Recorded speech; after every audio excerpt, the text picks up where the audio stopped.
Dear students, permutation के बारे में हम बात कर चुके, उसकी कुछ प्रॉब्लम्स के बारे में भी बात की और आज कॉम्बिनेशन या संचय के बारे में बात करेंगे। ठीक है, संचय में जैसे हमने पहले भी कहा था कि ऑर्डर डज नॉट मैटर। अभी तक हम क्रमचय की बात कर रहे थे जिसमें कि एक क्रम को ध्यान में रखा जाता है या एक ऑर्डर को ध्यान में रखा जाता है, और अब कॉम्बिनेशन की बारे में बात है। यहां पर कोई भी क्रम ध्यान में नहीं रखा जाएगा, सारी की सारी संख्याओं को या आर्टिकल्स को हम एक साथ लेंगे। ठीक है, तो ऑर्डर डज नॉट मैटर। जैसे ये 1, 2 और 3, ये 3 संख्याएं हैं, तो क्रमचय के बारे में जब हम बात करेंगे तो आप देखेंगे इसको हम 6 तरीके से लिख सकते हैं, लेकिन जब हम संचय की बात करेंगे तो इन 3 संख्याओं को हम एक ही तरीके से ले सकते हैं कि 1 और 2 तीनों को एक साथ एक कमरे में, एक जगह पर, एक बॉक्स में, एक ब्रैकेट में रख दिया। ठीक है, तो ऑर्डर, अब चाहे इसको हम 1, 2, 3 लें, चाहे 3, 2, 1 लें, चाहे 2, 1, 3 लें, उससे कोई फर्क नहीं है। तो क्रम यदि मैटर करेगा तब तो संख्याएं ज्यादा होंगी, और यदि क्रम मैटर नहीं करेगा, ऑर्डर डज नॉट मैटर, तो संख्या कम हो जाएगी। ठीक है, 4 थिंग्स कैन बी, अब 4 संख्याएं हैं तो इनको हम फैक्टोरियल 4 तरीके से, अलग अलग तरीके से लिख सकते हैं। लेकिन जब हम कॉम्बिनेशन की बात करेंगे तो जैसे हमने परमुटेशन के लिए एक फॉर्मूला लिखा था, देखा था, उसी तरीके से कॉम्बिनेशन के लिए भी एक फॉर्मूला है यहां पर कि NCR बराबर, ठीक है, वहां परमुटेशन के लिए P लिया था, यहां पर कॉम्बिनेशन के लिए C लेंगे। तो NCR बराबर factorial N upon factorial R into factorial N minus R।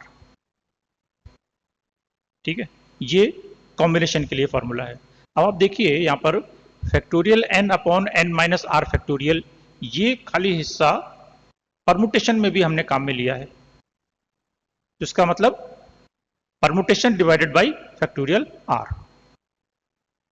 ठीक है, तो कॉम्बिनेशन को निकालने के लिए हमारे पास दूसरा तरीका यह भी है, यदि परमुटेशंस पता है तो उसको हम फैक्टोरियल R से डिवाइड करें तो कॉम्बिनेशन निकल आएगा। तो जाहिर सी बात है, जब डिवाइड करेंगे किसी संख्या से तो हमारे पास संख्या कम आएगी। इसमें भी रेस्ट्रिक्टेड कॉम्बिनेशंस होते हैं, number of combinations of n things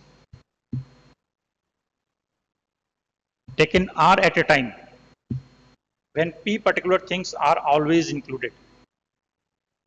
जैसे कॉम्बिनेशन में था कि हमें कुछ आर्टिकल्स को लेना ही लेना है, वैसे यहां पर भी यदि P आर्टिकल्स हैं, उन्हें हमें लेना ही लेना है, इंक्लूड करना ही करना है, तो वो n में से भी संख्या कम हो जाएगी और R में से भी संख्या कम हो जाएगी। ठीक है, और यदि नहीं लेना है तो ऐसी स्थिति में,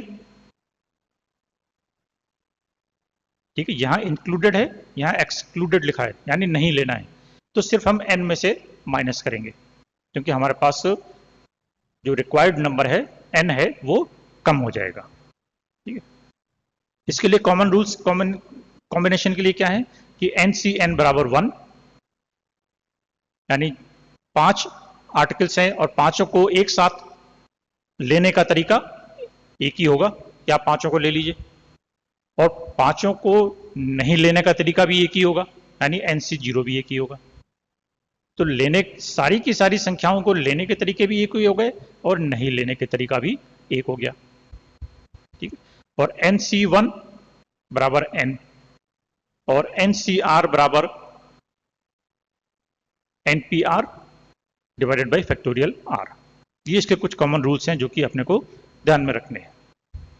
जैसे number of ways one man can be selected from A group of 3 man. 3 में से एक व्यक्ति को सेलेक्ट करना है, इंटरव्यू बोर्ड बैठा है, 3 कैंडिडेट आए हैं, 3 में से एक को सेलेक्ट करना है, तो 3 में से एक को सेलेक्ट करने के तरीके 3C1, यानी इसको आप फार्मूला लगा के निकालिए तो वो 3 तरीके आएंगे। ठीक है, 4 वुमेन है, उसमें से 3 को सेलेक्ट करना है, लेना है, तो 4C3, factorial 4 upon factorial 3 minus factorial 1, 4 तरीके हो जाएंगे। तो वही सिंपल फॉर्मूला लगा के हम कैलकुलेट कर सकते हैं। Set of 5 black balls, 5 Kali ball हैं, 3 लाल बॉल हैं, उसमें से हमें 5 बॉल्स सेलेक्ट करनी है। ठीक है, टोटल 8 बॉल हो गई। 8 में से 5 बॉल लेनी है, लेकिन उसमें से कम 3 कैसी होनी चाहिए? ब्लैक होनी चाहिए, ये कंडीशन है। तो कैसे निकालेंगे? 3 ब्लैक बॉल्स हमको लेनी है। ठीक है, 5 ब्लैक बॉल्स हैं, तो selecting at least 3 black balls from a set of 5 black balls in a total selection of 5 balls। अब हमें कैलकुलेट करनी है। तो इसमें क्या है कि 3 ब्लैक बॉल्स हो सकती हैं और 2 रेड हो सकती हैं, 4 ब्लैक हो सकती हैं, 1 रेड हो सकती है, या पांचों की पांचों ब्लैक हो सकती हैं। ठीक है, कंडीशन क्या है? 5 बॉल्स हैं, 5 में से कम 3 काली हैं। तो कम से कम है तो 3 भी हो सकती हैं, 4 भी हो सकती हैं, 5 भी हो सकती हैं, यानी पांचों काली आ जाए। तो हमारे पास ये 3 ऑप्शंस मिल सकते हैं, 3 काली 2 लाल, 4 काली 1 लाल और पांचों के 5 काली। तो ऐसी स्थिति में हम उसके लिए क्या तरीका निकालेंगे? इन तीनों को हम जोड़ेंगे। पहले इसके लिए निकालेंगे 3 काली और 2 लाल के लिए। 5 काली हैं, 5 में से 3 काली निकल रही हैं, तो कितनी हो जाएंगी? 5C3, और 3 में से 2 लाल, 3C2, और इन दोनों को एक साथ करेंगे तो दोनों को मल्टीप्लाई कर देंगे। ठीक है, ये तुम्हारी पहली वाली कंडीशन हो गई। दूसरी वाली हो गई 5 में से 4 काली यानी 5C4, और 3 में से 1 लाल यानी 3C1, इन दोनों का मल्टीप्लिकेशन। और ये तीसरी कंडीशन हो गई 5C5 इंटू 3C0। इनको कैलकुलेट करके हम जोड़ दें तो टोटल 46 तरीके या वेज आ सकते हैं, जबकि हम 5 बॉल्स को निकालें जिसमें से कम 3 काली बॉल हो। नेक्स्ट है, in how many ways A cricket team, 11 आदमियों की, 15 प्लेयर्स, 15 में से 11 खिलाड़ियों की एक टीम बनानी है। A particular player is always chosen, एक खिलाड़ी को हमें लेना ही लेना है। तो 15 में से 14 रह जाएंगे, और खिलाड़ी भी 11 में से 10 रह जाएंगे, तो 14C10 निकालेंगे। किसी एक खिलाड़ी को हमें नहीं लेना है, नहीं लेना है तो हमारे पास खाली 15 में से 14 ही रह जाएंगे, एक को तो हम पहले निकाल देंगे। तो उस 14 में से हमें 11 को लेना है, यानी 14C11 लेना है। इसी तरीके से 52 कार्ड्स हैं। इन 52 कार्ड्स को हम 4 प्लेयर्स में कितनी तरीके से डिस्ट्रीब्यूट कर सकते हैं, जबकि हर एक के पास 13 आए, 13 4 लोगों के पास। तो पहले प्लेयर के पास क्या ऑप्शन है कि 52 में से 13 पत्ते उसको आप देंगे, यानी 52C13 देंगे। दूसरे के पास क्या ऑप्शन रह जाएगा? अब तो 39 कार्ड्स रह जाएंगे और उसको 13 पत्ते चाहिए होंगे, तो 39 में से 13। थर्ड प्लेयर के पास ऑप्शन क्या रह जाएगा? 26 कार्ड बचेंगे, 26 में से 13। और फोर्थ प्लेयर के लिए 13 में से 13। तो टोटल तरीके कितने हो जाएंगे? सबको यदि हम देंगे तो इन सब का मल्टीप्लिकेशन हो जाएगा। ये एक बड़ी संख्या निकलेगी, जिसको अपन निकालने की आवश्यकता नहीं होगी।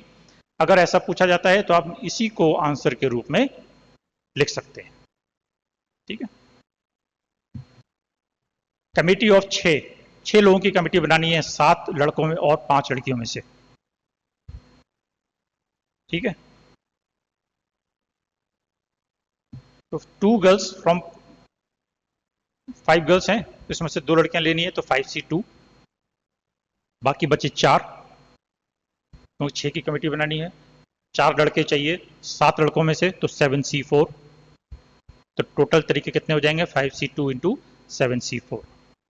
तो इस तरीके से हम छोटी छोटी कैलकुलेशन करके कॉम्बिनेशन और परम्यूटेशन को निकाल सकते हैं। ठीक है, परम्यूटेशन के बारे में, कॉम्बिनेशन के बारे में अपन बात कर ली है। अब हम जल्दी ही नेक्स्ट अपना टॉपिक शुरू करेंगे जो प्रोबेबिलिटी का होगा।